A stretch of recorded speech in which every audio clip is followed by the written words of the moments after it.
Good morning, good morning, good morning, everyone, and welcome to the Photography Masterclass here on Adobe Live, the weekly show on Fridays, 8 a.m. Pacific, 11 a.m. Eastern.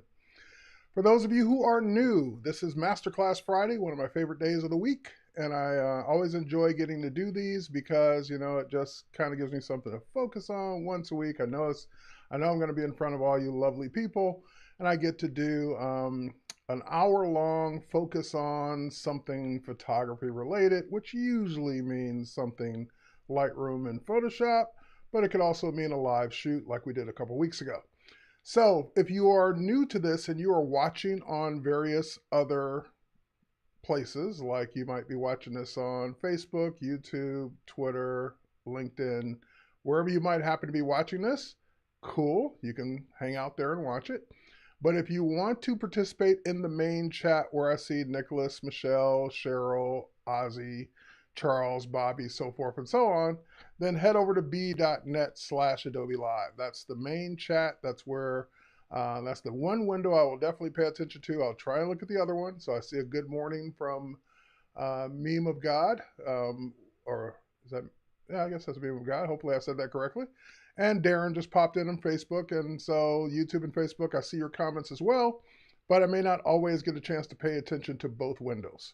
So if you want to make sure I see your question, head over to b.net/Adobe Live. All right, that's the usual housekeeping stuff that I get to do. Just know that this is a full day of master classes. So you see the various disciplines: graphic design, photography, Photoshop, UI, UX design, audio, video, and digital painting. So the evangelist here, and also Adobe Express is also, I think, a masterclass here on Fridays now, along with some daily creative challenges sprinkled in throughout the day as well. So it's just a good day, even if you can't hang out all day, which most people can't. You can at least come back and watch the replays, because if you're watching this in the future on a replay, thank you. I love replay numbers. All right, without further ado, we're going to dive right into time-saving Lightroom and Photoshop shortcuts. I've got my list right in front of me, right next to the chat, so that I don't forget anything. And it was funny when I was thinking about, okay, I came up with a title long before I came up with the content, and I was like, okay, what are time-saving shortcuts? And I'm thinking in my mind, time-saving things, tips and techniques that show you how to do something, or maybe do it a little faster and shorter. And then I was like, but shortcuts also means keyboard shortcuts. So I said, oh my God, I hope they're not coming to see a whole hour of keyboard shortcuts. So I'm going to throw in some keyboard shortcuts too, because, they do save you time and they do save you from going to the menus. And a lot of these keyboard shortcuts are very hidden and you wouldn't even know they're there. Like you wouldn't even know it's a feature. So I'm going to show you some keyboard shortcuts too, but because that's what people think when they think of shortcuts, because keyboard shortcuts. All right, anyway, with that said, let's go ahead and dive right in. We're going to do Lightroom first. If I don't get through the Lightroom list in 30 minutes, I'm going to stop. So I give equal time to both Lightroom and Photoshop. Lightroom, we're going to do Lightroom and Lightroom Classic. I'll show you differences where they apply. They won't always be different. So if I don't switch over to Lightroom, it means the same thing works in Lightroom. I didn't have to show it to you in both applications. But if I do switch over to Lightroom, I'm showing you in Lightroom because it's different versus Lightroom Classic. All right, so let's go ahead and jump right in. Here's my computer. I'm in Lightroom Classic. Let's start out with some keyboard shortcuts. Many of these you probably already know if you use Lightroom Classic or if you've been using it a while, and some of these are going to be new if you're brand new to Lightroom or Lightroom Classic. So first and foremost, when you're looking at a folder or collection, like I'm looking at a collection right now, the one we did from the live shoot a couple weeks ago, I'm looking at it in what's called a grid view. So a grid view means that I'm seeing a grid of photos. I can also look at an individual particular photo. I can just click on one and hit the letter E for loop view. Don't ask me why it's a E instead of an L, because the L is something else. And I'll show you what the L is for in a minute. But E takes me to loop view, and you can, of course, still use your arrow keys. So this is not something that's obvious, but you can use your arrow keys to go to the next photo. So for example, in that particular photo, I would go ahead and hit the letter X to reject it because her eyes are closed by mistake. I caught her in mid blink. So I wouldn't want to keep that photo. So I would hit the letter X and that puts a little reject flag down here in the lower left corner, maybe behind me. Oh, it's not behind me, but there it is. Lower left corner, reject, pick, and if I wanted to, by the way, let's say you rejected something by a mistake or you changed your mind, another quick keyboard shortcut is the letter U for unflag. So U for unflag, P for pick, X for reject it. Now, remember I told you I'd switch over to Lightroom if something's different? Those have been the keyboard shortcuts for those three things for decades. But in Lightroom, one of those is different. So let's go ahead and switch over to Lightroom. And I got some pictures of Lasso here, our new puppy. All right, so if I go into, there really isn't a loop view per se because there's no library module. So hitting the letter E takes you into edit because it figures you want to edit the photo. Just like there's no develop module. So in Lightroom Classic, D would take you to this screen to develop or edit your photo. In Lightroom, E takes you here. But that's not the difference I was talking about. If I wanted to mark this as a pick flag, it was the most frustrating thing in the world because I'm so used to hitting the like muscle memory, hitting the letter P for years. It's not P in Lightroom. I forget what P does, but it's something weird, and I'm not even going to hit it. But anyway, P takes you to something else. And it's the letter Z as in Z, or Z. So Z is a pick, X is still a reject, and U is still unflagged. But I guess they decided to put the Z and the X next to each other on the keyboard. So that way the team decided that it'd be easy for you to go back and forth. I'm going to disagree, and I wish this could be P. If they ever give me editable keyboard shortcuts, that'll be the first one I change. All right, so this is Z or Z in Lightroom. It's P, as it should be, in Lightroom Classic. All right, let's switch back. Okay, so what does the L do? Since L is not like or pick, what does L do? L is lights out. So it toggles between three modes. There's lights dim, so you can kind of see, still see a little bit of the interface. And I like the L because it takes away the interface completely and just lets you concentrate on the photo. Everything is still there. Everything still works. It's just completely lights out. So that's why it's an L. And of course, hitting L again will bring it back. So it's 1, 2, 3. Lights on, lights dim, lights out. All right, next keyboard shortcut, and this is one of my favorites. This got changed along the way. It wasn't always this case. Is there a list that can be downloaded? Yeah, just search for Lightroom keyboard shortcuts. Like I'm sure there's lists. There's even one inside the application. I hit a keyboard shortcut that's supposed to bring that up, but it didn't. So it's right here. Lightroom library module shortcuts. That'll bring up your list right there. Screenshot it if you want to, and away you go. So you can bring it up right in the application, but they change the keyboard shortcut. That's why I didn't bring it up. But anyway, there's keyboard shortcut to get to this for the module you're in. So those are all the ones for the library module. Clicking it again takes it away. Oh, I didn't mean to scroll through all those, but anyway. All right. Anyway, so that's how to bring it up to answer Charlie's question. Okay, greetings, Corinna, and Google is your friend. Yes. All right, Terry, actually, Z could be beneficial.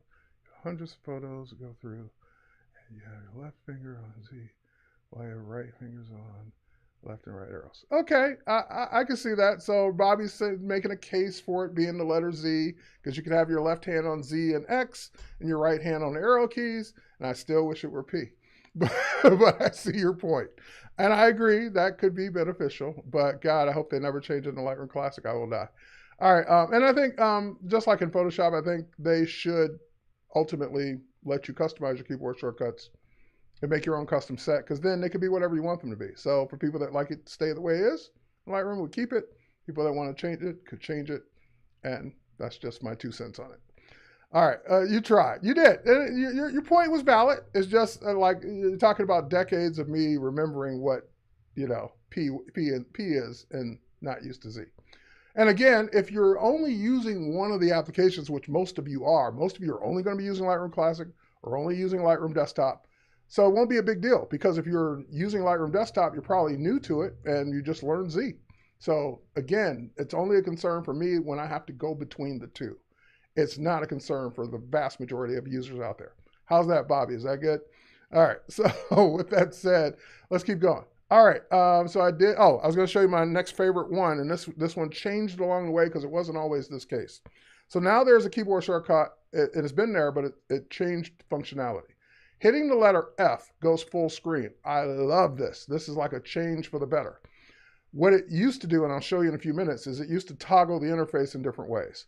But now F just goes full screen, F goes out of full screen. Why I also love this is a time saver is when you're tethering, which we did tethering when we did this shoot, the control bar that comes up that shows you your camera settings and your shutter button and all that, you could turn it off, by the way, for those of you who are new to tethering, with a Command T or Control T on Windows.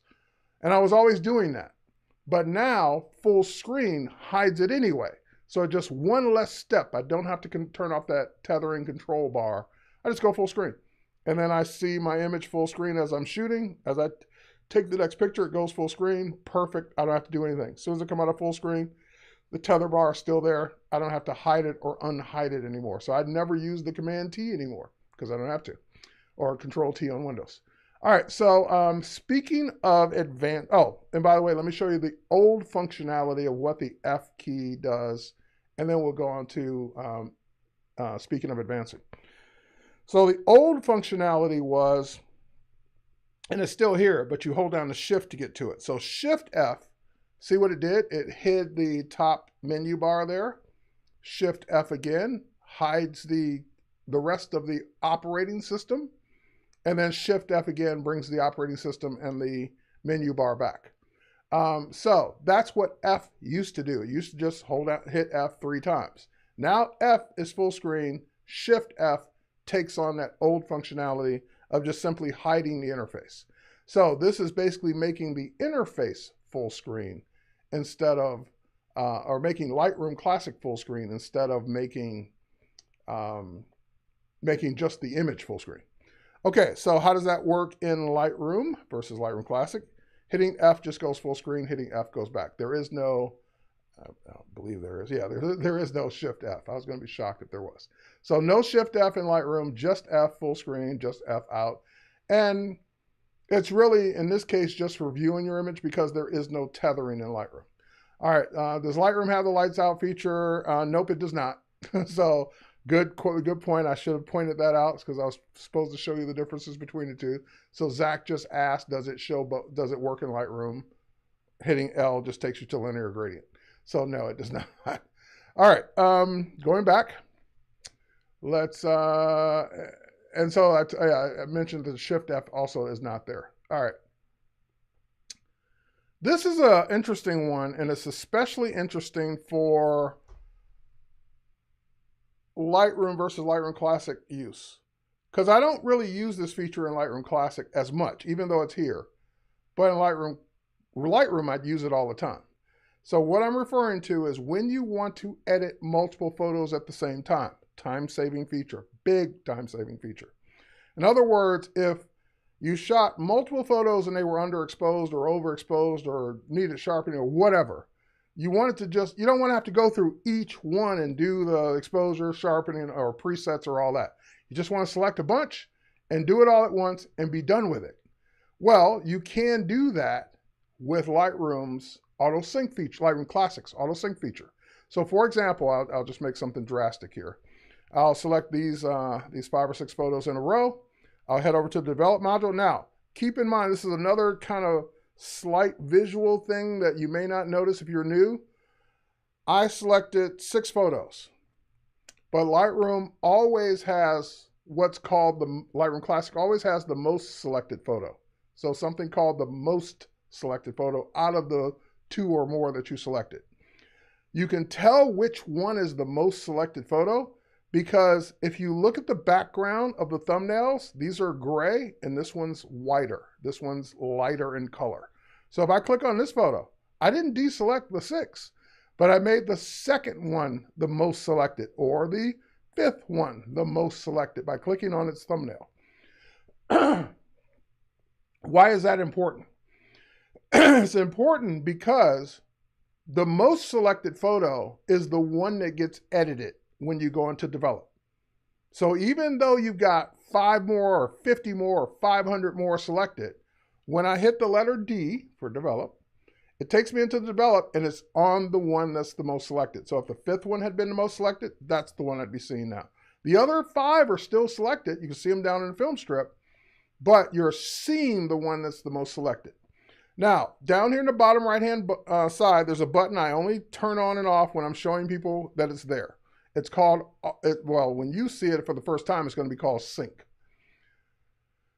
I can't ever think of a situation where I would not turn on auto sync. Like sync is manual, meaning that you're going to click the sync button and tell it to do the thing to the other 5 photos. Why wouldn't I do that automatically? If I selected multiple photos and I went into develop, chances are I selected multiple photos because I wanted them to all be adjusted at the same time. I don't ever know why I would ever use sync. So I always turn on auto sync. I never turn it off until I'm showing somebody what it does. All right, so auto sync is turned on. So that means that whatever I do will happen to all the photos. And I'm going to show you another keyboard shortcut. This is a Lightroom Classic keyboard shortcut. The letter V as in Victor. V as in Victor just automatically switches your photo black and white. But because I had multiple photos selected and auto sync turned on, they all became black and white. So if I go back to develop and I adjust the exposure, I bring the exposure down a little bit, make it a little darker, they all became a little darker. So this is a huge, like probably the #1 time saver in Lightroom Classic is the ability to adjust multiple photos at the same time. I can't think of a better, faster, easier way to do this. Now, Lightroom doesn't have auto sync. And before Lightroom Classic had auto sync, it did what Lightroom did. So since Lightroom doesn't have auto sync, and there used to be a time when Lightroom Classic didn't do auto sync, how did you do this? How did you edit multiple photos? Well, in Lightroom Classic, and Lightroom for that matter, if you hold down, and I have to look at the keyboard shortcut because I never do this, you hold down Shift Command on Mac or PC, Shift Control, and hit the letter C, that'll bring up this screen. And it works the same way in Lightroom, where you get to tell it what to copy, meaning not the image, but what you've done to the image. So for example, if I have, and here, let me make an adjustment first. Let's go into this photo and make an adjustment. Let's make it super light so we can see the difference. If I go into develop, if I go back to library, letter L for library, or letter G for grid, not L. L is lights out. Letter G for grid, and I then go into Command Shift C. That brings up this setting. So I can say, only change the exposure. Don't change the white balance. Don't change shadows and highlights. Don't change anything else. Or I can say, change all of these things. I can say, select all and do everything. And everything I've done to this photo, do it to the other ones. So this lets you pick and choose what you want to paste onto the other photos. All right, so let's go ahead and copy this. And then if I select the other photos, I just use my keyboard shortcut. I guess I can't use my keyboard shortcut. Hang on. Did I do it? Hang on. Did I not do it? Hang on. Command Shift C. Copy. I don't know why my... Oh, there it goes. Okay. That was weird.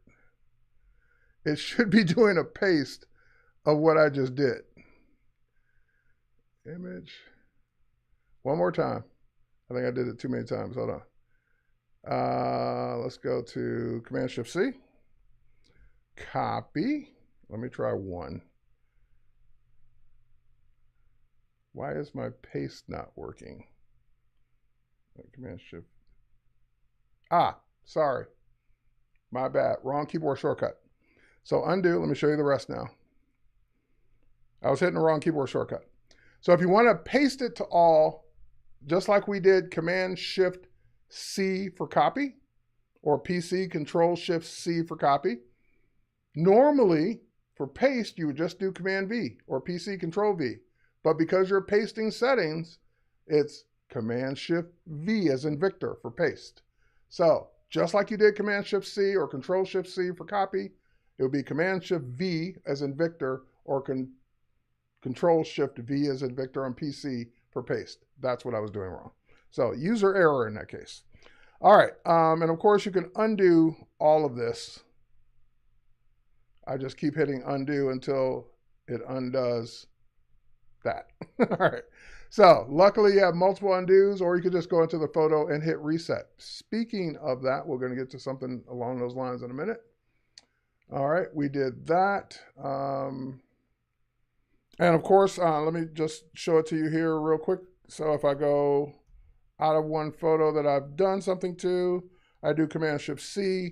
I get a similar window that lets me pick and choose, not as many options, but lets me pick and choose what, actually it's quite a few. If you twirl them down, they're pretty much all there. But lets me pick and choose the ones that I want to copy, and then Command-Shift-V would paste. So if we go in and edit this one, and we make it super dark, just for the visual, and we go to this one, and we do Command-Shift-V. Oh, did I not do the copy first? Hang on, Command-Shift-C. I didn't do the copy first. Copy. There we go. And Command-Shift-V will do the paste. So copy-paste is the way you would edit multiple photos in Lightroom. Lightroom Classic, much simpler, much easier to do auto sync. But both can do copy-paste. And the only time I could see this being a benefit, obviously in Lightroom you have to do it this way, but the only other time I see this being a benefit is in for doing edits after the fact.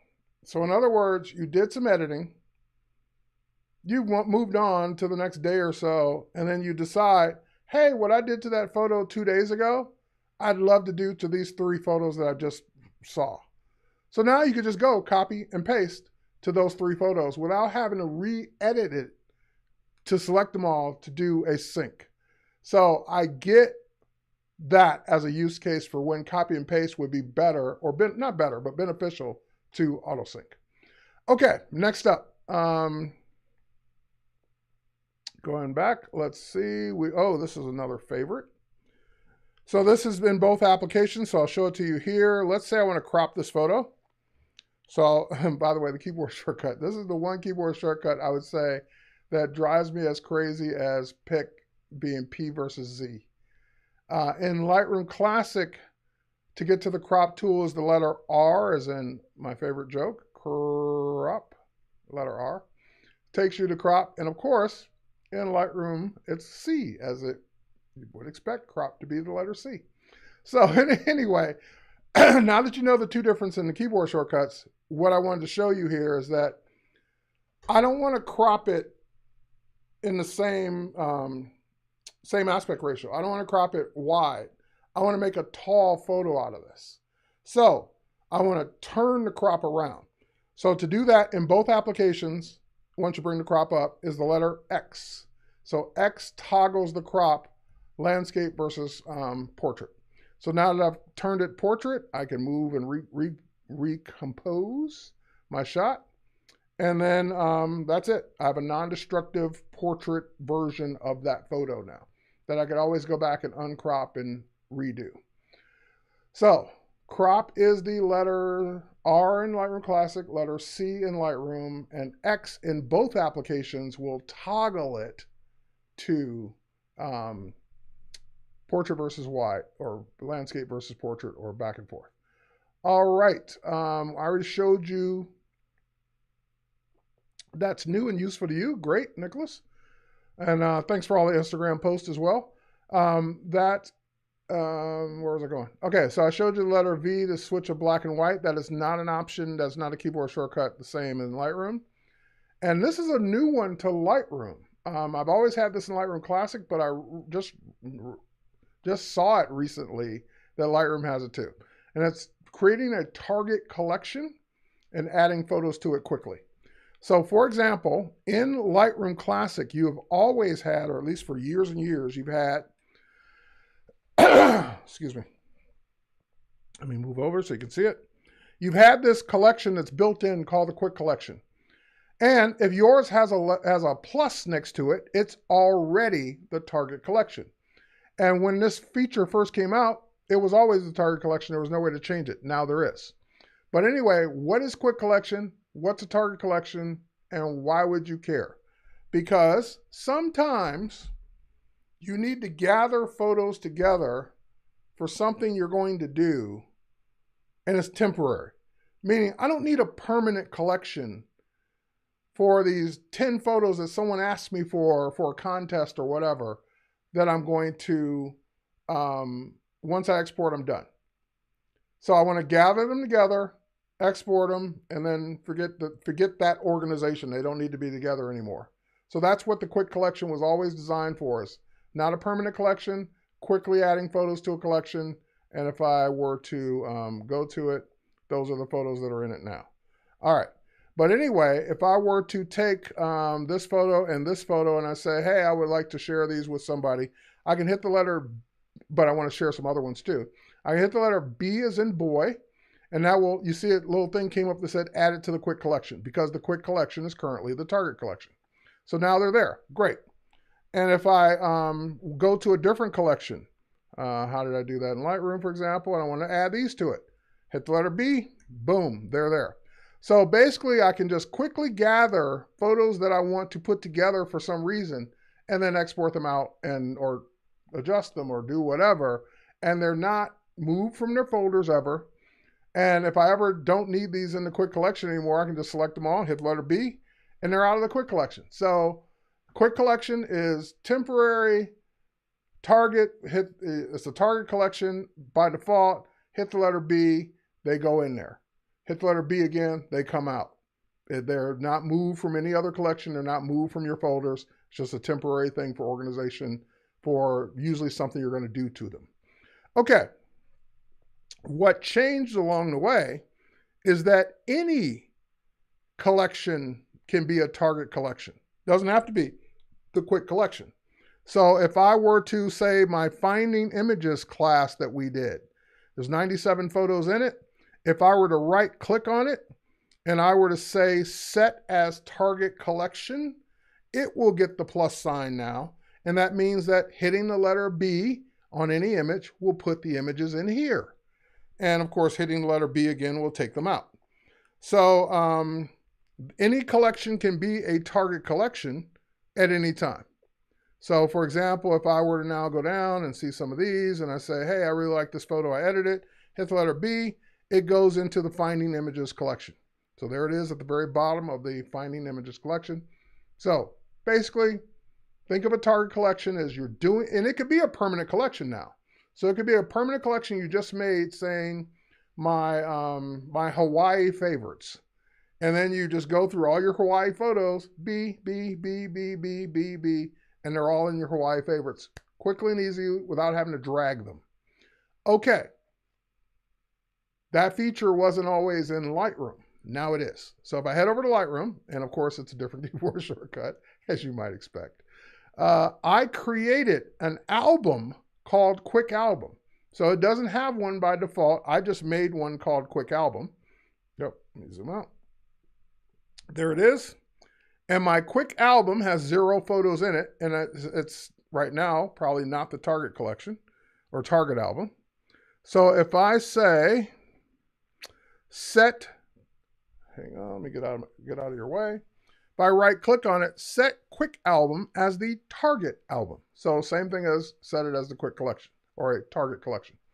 So now it doesn't put a plus sign next to it. It just outlines it with this black border around it. So it's just subtle, but now you know that's your target collection. So if I were to take these 2 shots, I like them, hit the letter T, it puts them in the Quick Album. So Lightroom is the letter T, Lightroom Classic is the letter B as in Bravo, letter T as in Terry in Lightroom, and you basically set them up the same way, right click, set it as the target collection or target album in this case, and you just use a different keyboard shortcut to put images in or out of it.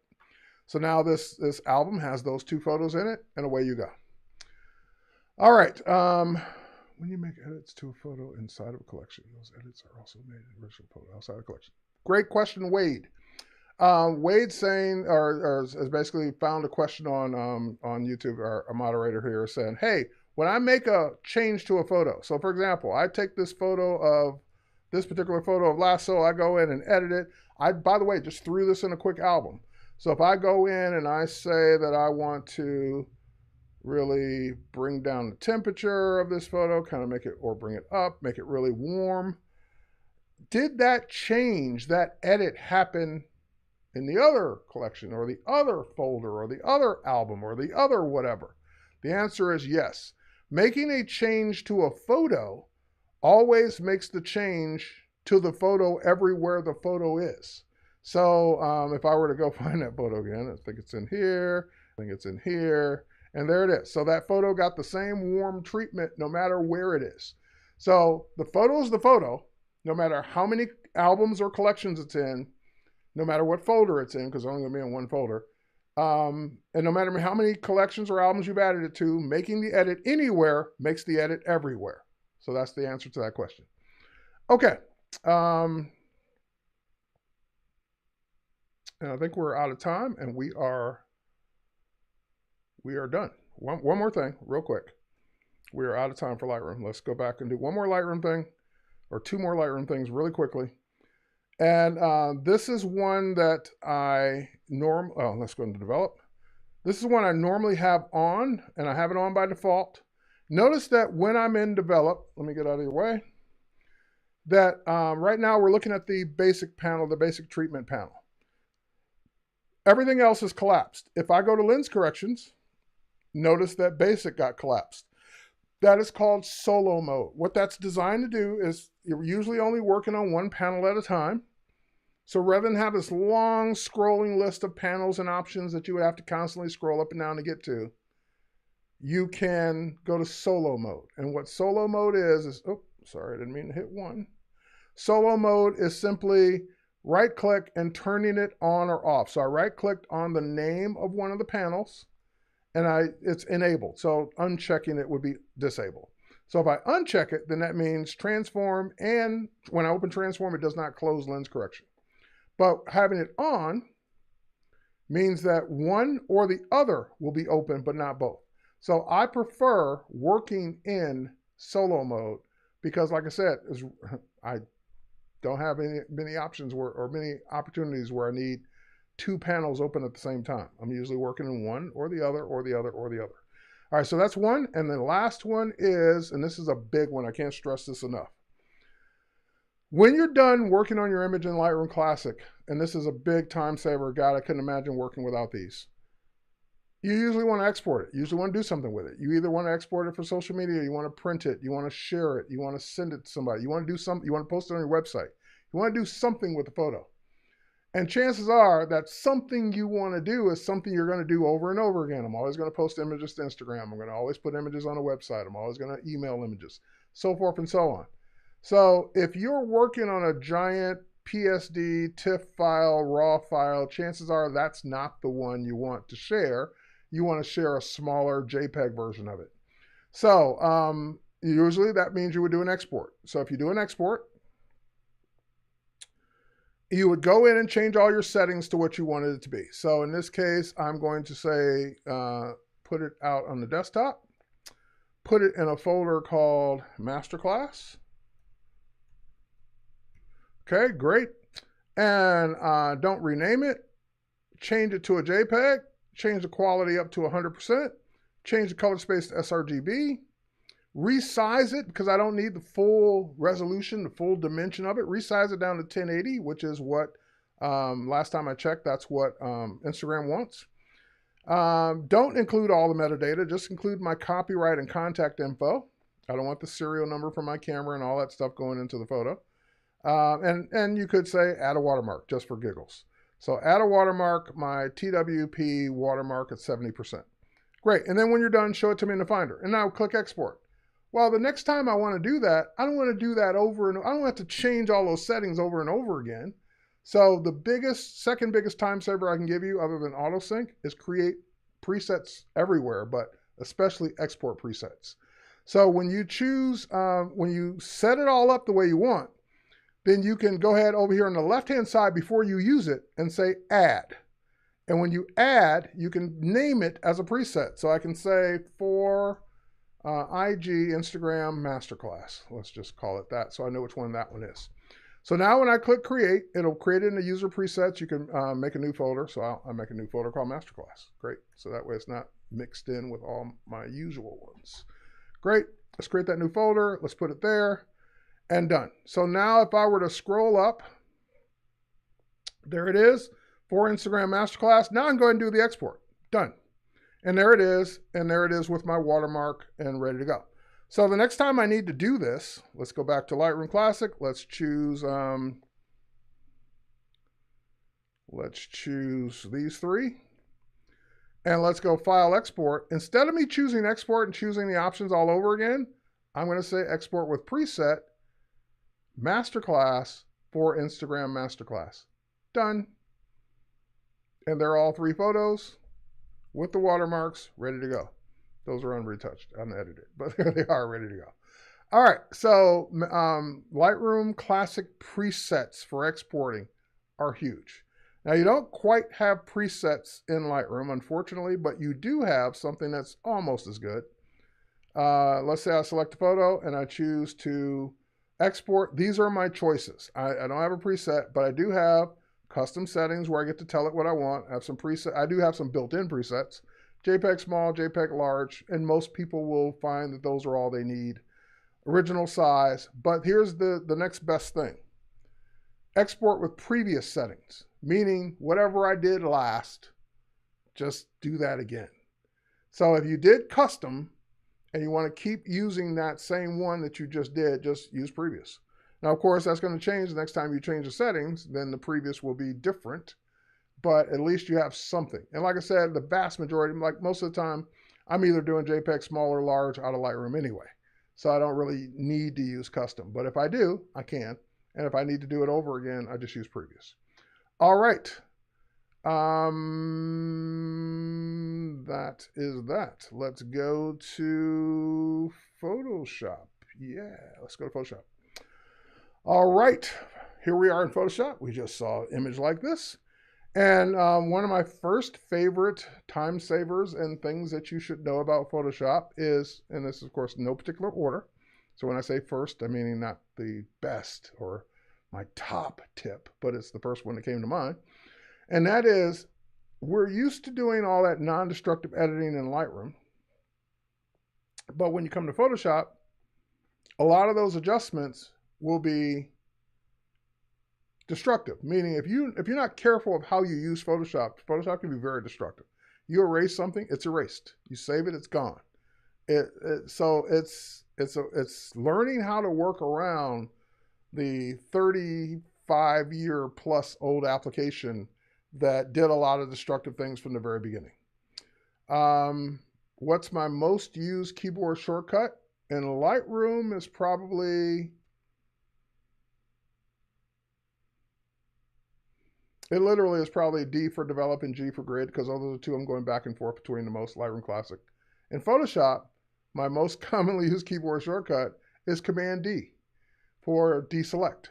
So I wasn't going to show that one, but since you're asking, I don't know where you were asking, here or back in Lightroom. Now you know. Okay, anyway, so to keep Photoshop from being destructive, there are a lot of little things you can do now along the way. For example, I want to make the same kind of adjustments I would make in Lightroom non-destructively. So Photoshop has a filter. It's been here for a while now, called the Camera Raw filter. And when you bring up the Camera Raw filter, which popped up in my other monitor here, it looks very much like Lightroom and Lightroom Classic. It's got the same exact settings. However, if I go do something like, let's select, what do I want to do? Let's select subject. And And let's invert that. And I always have to look for the invert button because it's always different. But anyway, I do the invert. And then I go in and I say, hey, I would love to change the exposure of that background, make the background brighter. Great. And now I click OK. Well, notice that that actually did it. That's a permanent change to the background. If I don't undo it, and if I save it right now, there's no coming back from that unless I do it manually over again. And there's no real way of coming back from that because darkening it would just may not be the exact same effect as lightening it. So undo before we make it permanent. And just always remember, whenever possible in using filters, always do this first. Convert for smart filters.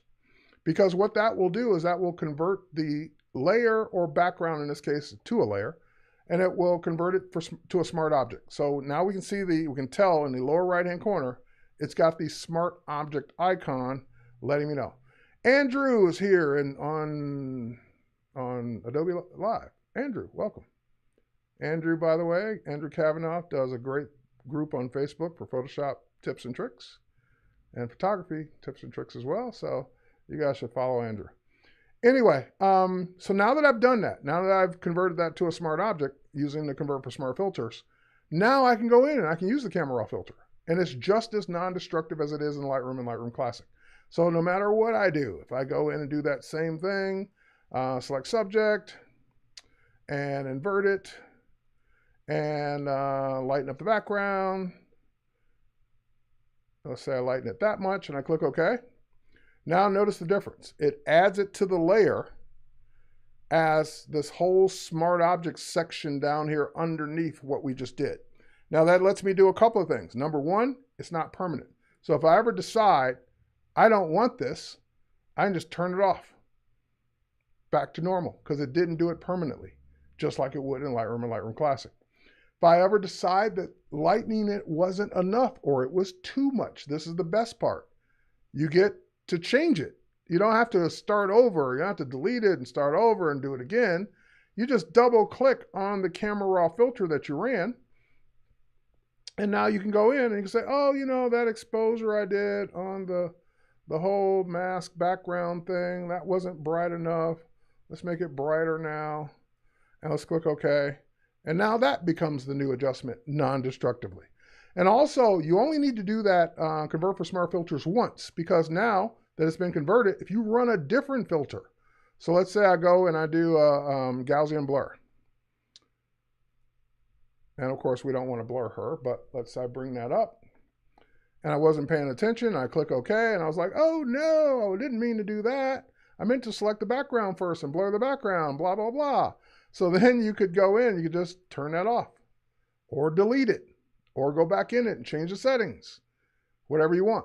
So that way you get to always come back and fix things or change your mind if you did something you weren't supposed to do on a layer. So let's delete that smart filter.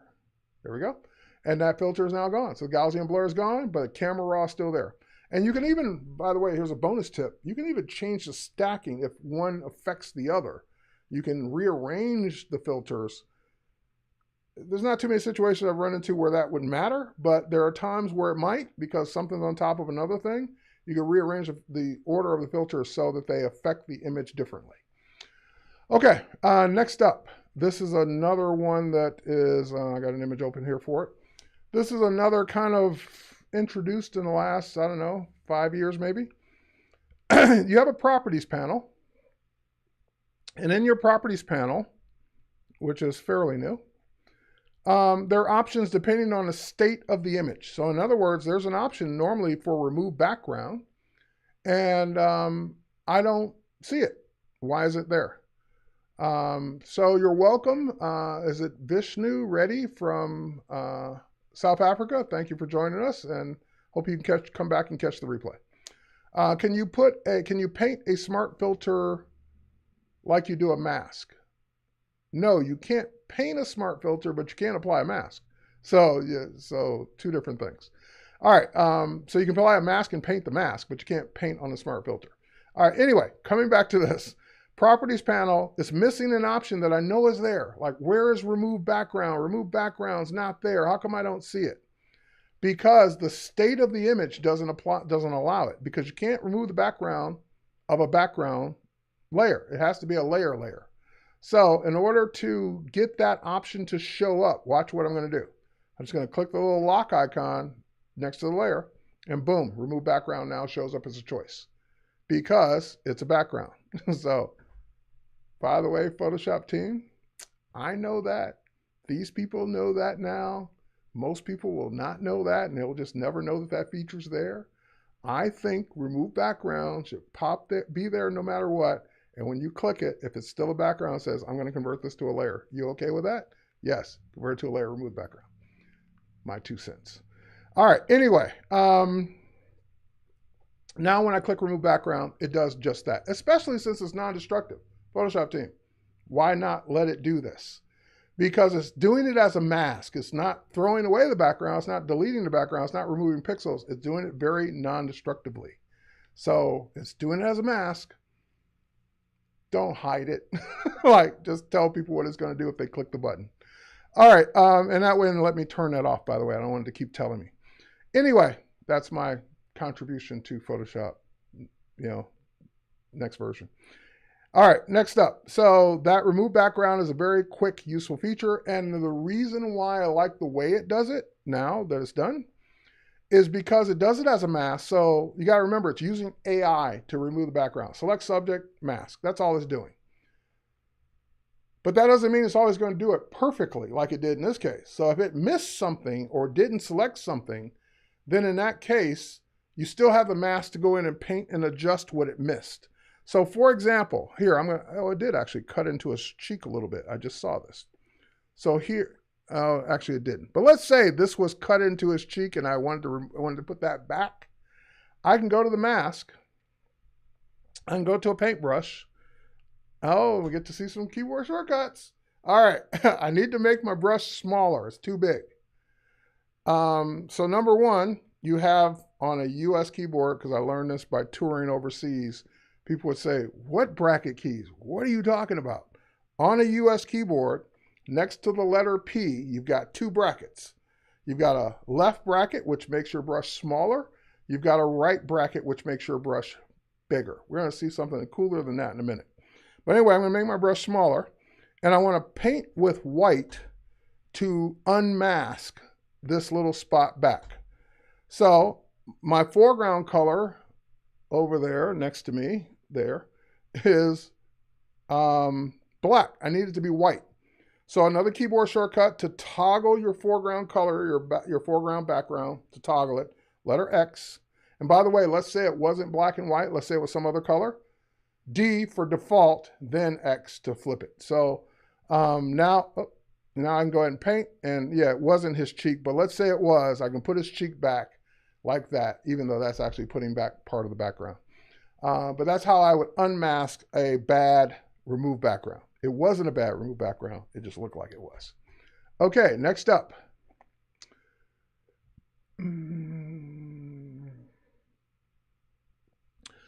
All right, Steve's asking an interesting question. All right, Steve's saying, hey, Terry, is there any danger of making a layer a smart object the minute it's imported? Why would it not be automatic from the start? Because it is restrictive. There are times where I need to do things and I'm okay with, I know what I'm doing. I'm okay with it being destructive. Like, for example, if I need to retouch, I don't, but let's say I need to retouch the hairs on the back of his neck. Well, if it were a smart object, I couldn't, because the smart object's protecting it. It's not going to let me paint and remove pixels. So that would annoy me if every time I opened up an image, it was a smart object and I had to dig into the smart object to do things I wanted to do. That's why it's not on by default. So for example, if I were to go in here now and I were to use my healing brush and make my brush smaller, because I can do that. But if it were a smart object, I couldn't. So if we go convert this to a smart filter layer now. All right, there, it's done. So let's say that happened by default. Now I'm going to be getting this little no symbol all the time, because anytime I'm trying to do something that it doesn't think I should be able to do, because it's protecting that layer, I'm going to get this. So this would be more confusing for most people, that they can't use the tools when they want to, than protecting it all the time. I'd rather have the choice. So that's why it's not on by default. All right. Now, let's say I did want to go and retouch that hair one more time while it's a smart object. Here's the workaround for that. If you double click on a smart object layer, that will take you into, that will drill down into the smart object so you can get to the actual pixels. So if I were to go in here now and I were to remove another hair, I am making this destructive, meaning those pixels are now altered, and that pixel's altered, and it starts becoming anyway. start getting really into it. Anyway, those pixels are forever changed at this point. So when I close this, it'll ask me, do you want to save it? Yes. And now it's back to the smart object and those pixels are gone.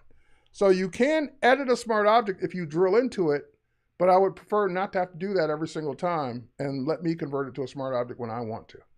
So that's my reason for why it's not on by default, and I would not want it to be. All right, next up. Ooh, this is a fun one.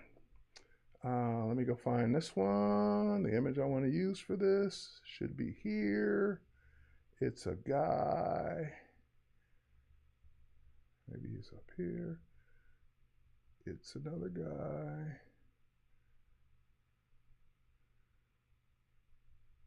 All right, there's an example I've seen used many times, and I want to show you how this is done. Oh, we're going to use this one too. Let me go ahead and get this one open. That's not the one I want to use for this though.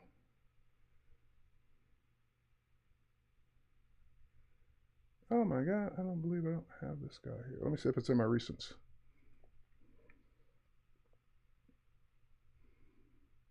It is not. All right, hang on. I just need to go find this one image. Cancel. This one image here. Maybe it's in here. Oh yeah, it's it. I think it's in this one. Wrong library. That one will work. Here it is. Okay. Now I want to convert this image to a banner. And as you know, like your Twitter banners, your Facebook, YouTube banners are super wide. Well, use YouTube and Twitter are super wide. So I'm going to go ahead and first of all use the crop tool, because let it be known that the crop tool can actually uncrop. So I'm going to go ahead and say I want this to be super wide. All right. Now that I've done that, that converts it to a layer by default automatically. I need this to be this wide. Let's say I measured the exact dimensions and got it exactly as wide as I need to be. I just fudged it. But let's say I did. So now if I free transform this and hold on, and I stretch this out, well, that's what it looks like. It looks stretched. So let's not do that. Instead, let's use content-aware scale. But content-aware scale has a hidden feature. Even if I use content-aware scale and I stretch it out, it may or may not work. Like, see, for example, it may or may not work right. Putting his hands closer together, making them further. So that's not what we want. So what we're going to do instead, let's escape out of that for a second. We're going to use select subject. Select subject. That will select him. Great. So now he's got the marching ants around him. He's selected. And what I'm going to do first before I do that content-aware scale is I'm going to save the selection. So when I save the selection, that will create a mask of what we just said. And I'm just going to call this dude. All right, so now we saved a selection called dude. We can deselect now, Command D. All right, so now that we deselect it, now I can use content-aware scale, because content-aware scale has an option that says protect. What selection do you want to protect? I want to protect the dude we just made. So now that I protected that, we're going to go ahead and hold down our shift key so we can stretch it without scaling. We're going to hold down the option key so it does it from the center out. And now we can scale the background without touching our dude. Our dude is protected. We can make a nice content-aware scale of the background without affecting the content, the subject. All right, so that is that is another one of those. I only have like a minute left, so I'm just trying to find something I can do quickly in this minute. All right, let's go back to this one for a minute. Oh yeah, this one. All right, this is cool. So I'm gonna do this one quickly. Follow along. You can always replay it, pause it, whatever. So first thing we're gonna do is we're gonna select subject, because I only have like a minute. Select subject, that selects her. Command J puts it on its own layer, PC Control J. I'm gonna duplicate the background so that we have the original to go back to. And I'm going to just simply sample the background color and fill the background. So now, and I know I got rid of the shadow. I would do that, fix that in a minute. So now we have that on its own. I want her leg to be a little bit closer to her. So I want her kick to be more extreme. So simply go in and choose Puppet Warp. And then we're gonna put down some pins. We're gonna put down a pin on where we wanna move her foot, her knee, her thigh, so that she doesn't move, so that this leg doesn't move, so that this leg doesn't move. Even though we're not gonna move those parts, I'm putting the pins down to keep them in place. All right, so now that we got this one pin, we can now move her leg back over here, and you can put one on the actual leg and kind of bend it and twist it a little bit more, like so. And the reason we had to fill in the background first is so that the background would not show the original leg, because we duplicated her onto her own background. Now I would go do the shadows using another trick that I don't have time for, but that is my time for today. Hopefully you guys got something out of this. Hopefully you had some fun watching me use some random examples. Cheers, everybody. Stay tuned for the Daily Creative Challenge. Bye, everybody.